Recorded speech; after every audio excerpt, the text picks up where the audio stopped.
Welcome to another short from the Vet Med Digest. We are exploring the complex and critical control center of the body, the hypothalamus and the pituitary gland.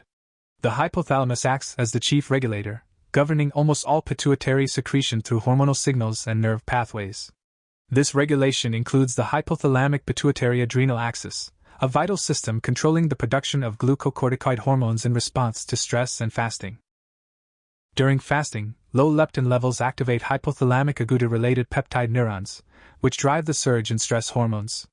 These neurons use a unique mechanism of presynaptic disinhibition, essentially relieving a tonic inhibitory brake applied by gamma-aminobutyric acid terminals from the bed nucleus of the stria terminalis onto the corticotropin-releasing hormone neurons, thus activating the hormonal cascade.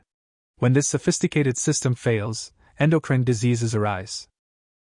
Pituitary tumors are the most frequent cause of excessive cortisol secretion, known as pituitary-dependent hyperadrenocorticism, affecting up to 85% of dogs with Cushing syndrome. These tumors are classified as macrotumors based on their large size relative to the brain. The tumor mass can compress adjacent neural tissue, causing neurological abnormalities such as seizures and depressed mentation. Key risk factors that significantly increase the likelihood of a macrotumor include being a French bulldog, presenting with neurological signs, and being diagnosed at a younger age, specifically less than or equal to 10.9 years.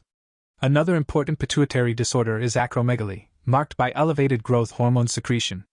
In cats, this is typically due to a functional pituitary macroadenoma. However, in dogs, acromegaly is usually linked to increased progesterone-inducing growth hormone production from the mammary glands. The resulting insulin resistance leads to clinical signs like polyuria, increased appetite, and tissue overgrowth. Treatment options for pituitary macrotumors include complex surgical removal, hypophysectomy, or radiation therapy, which effectively reduces tumor size and extends survival.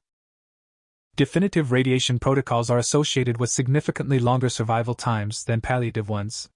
Medical management often utilizes traditional adrenal-suppressing agents like trilostane, sometimes combined with pituitary-directing drugs such as pasireotide to address hormonal hypersecretion and potentially mitigate accelerated tumor growth that can occur when negative feedback is lost.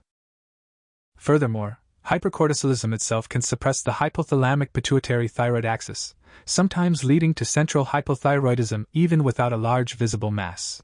Careful monitoring and timely advanced imaging guided by identified risk factors are paramount for optimizing outcomes in these complex cases.